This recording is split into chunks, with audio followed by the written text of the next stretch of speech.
உயிர்த்தெழுந்த இயேசு கிறிஸ்துவின் வல்லமை ஊழியங்கள் வழங்கும் வசனப் பெட்டகம். இயேசுவே கர்த்தர். இயேசுவையே தேவன் ஆண்டவரும் கிறிஸ்துவுமாக்கினார். இயேசுவே ராஜாதி ராஜா, கர்த்தாதி கர்த்தா.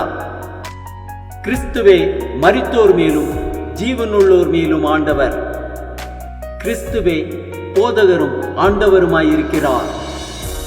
வசனப் பெட்டகத்தின் இன்றைய தினத்திற்கான கருப்பொருள் ஜெயம். தேவனால் பிறப்பதெல்லாம் உலகத்தை ஜெயிக்கும். நம்முடைய விசுவாசமே உலகத்தை ஜெயிக்கிற ஜெயம். ஜெயத்தை குறித்ததான வேத வசனங்களை பார்க்கலாம். 1 நாளாகமம் 29:11-12 வாசிக்கிறோம்.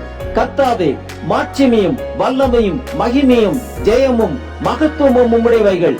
வானத்திலும் பூமியிலும் உள்ளவைகள் எல்லாம் உம்முடையவைகள். கர்த்தாவே, ராஜ்யமும் உம்முடையது. தேவரே, எல்லாருக்கும் தலைவராய் உயர்ந்திருக்கிறீர். ஐஸ்வர்யமும் கனமும் உம்மாலே வருகிறது. தேவரே, எல்லாவற்றையும் ஆளுகிறவர். உம்முடைய கரத்திலே சத்துவமும் வல்லமையும் உண்டு. எவரையும் மேன்மைப்படுத்தவும் பலப்படுத்தவும் உம்முடைய கரத்தினால் ஆகும்.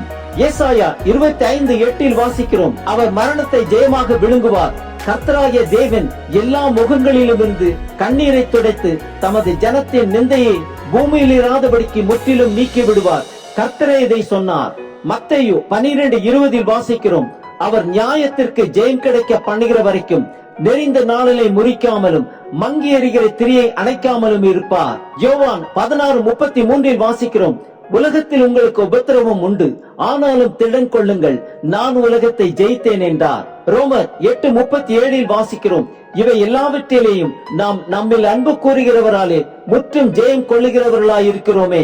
ரோமர் 12:21 வாசிக்கிறோம். நீ தீமையினாலே வெல்லப்படாமல் தீமையை நன்மையினாலே வெல்லு. 1 கொரிந்தியர் 15:54-57 வரை உள்ள வசனங்களில் வாசிக்கிறோம். அழிவுள்ளதாகிய இது அழியாமையையும் சாவிக்கு ஏதுவாகிய இது சாவாமையையும் தரித்துக் கொள்ளும் போது மரணம் ஜெயமாக விழுங்கப்பட்டது என்று எழுதியிருக்கிற வார்த்தை நிறைவேறும். மரணமே உன் கூர் எங்கே? பாதாளமே உன் ஜெயம் எங்கே? மரணத்தின் கூர் பாவம், பாவத்தின் பலன் நியாய பிரமாணம். நம்முடைய கர்த்தராகிய இயேசு கிறிஸ்துவினாலே நமக்கு ஜெயம் கொடுக்கிற தேவனுக்கு ஸ்தோத்திரம். கொலோசியர் 2:15 வாசிக்கிறோம். துரைத்தனங்களையும் அதிகாரங்களையும் உரிந்து கொண்டு வெளியரங்கமான கோலமாக்கி அவைகளின் மேல் சிலுவையில் வெற்றி சிறந்தார். 1 யோவான் 4:4 வாசிக்கிறோம். பிள்ளைகளே, நீங்கள் தேவனால் உண்டாயிருந்து அவர்களை ஜெயித்தீர்கள், ஏனெனில் உலகத்தில் இருக்கிறவனிலும் உங்களில் இருக்கிறவர் பெரியவர். எபிரேயர் 12:1 வாசிக்கிறோம்.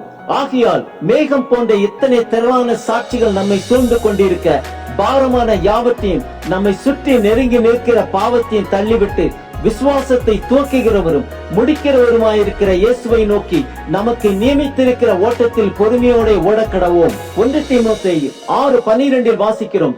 விசுவாசத்தில் நல்ல போராட்டத்தை போராடு, நித்திய ஜீவனை பற்றிக்கொள், அதற்காகவே நீ அழைக்கப்பட்டாய். அநேக சாட்சிகளுக்கு முன்பாக நல்ல அறிக்கை பண்ணினவனுமாயிருக்கிறாய்.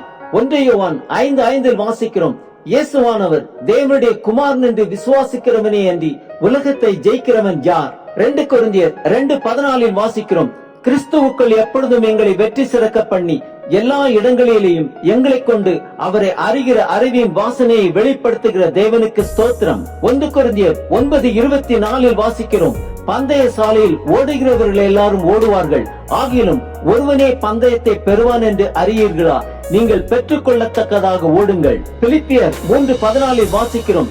கிறிஸ்து இயேசுவுக்குள் தேவன் அழைத்த பரம அழைப்பின் பந்தய பொருளுக்காக இலக்கை நோக்கி தொடருகிறேன். எபேசியர் 6:13 வாசிக்கிறோம். ஆகையால் தீங்கு நாளிலே அவைகளை நீங்கள் எதிர்க்கவும் சகலத்தையும் செய்து முடித்தவர்களாய் நிற்கவும் திராணி உள்ளவர்களாகும்படிக்கு தேவனுடைய சர்வாயுத வர்க்கத்தை எடுத்துக் கொள்ளுங்கள். நீதிமொழிகள் 21:31 வாசிக்கிறோம். குதிரை யுத்த நாளுக்கு ஆயத்தமாக்கப்படும், ஜெயமோ கர்த்தரால் வரும். வெளிப்படுத்தின விசேஷம் 3:21 வாசிக்கிறோம்.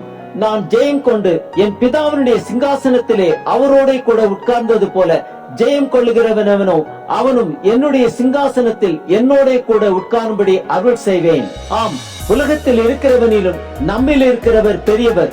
நமக்கு நியமித்திருக்கிற ஓட்டத்தில் பொறுமையோட ஓடக்கடவும் ஜெயம் கொண்டவர்களாய் கிறிஸ்துவோடு சிங்காசனத்தில் உட்காரும் பாக்கியத்தை பெறுவோம்.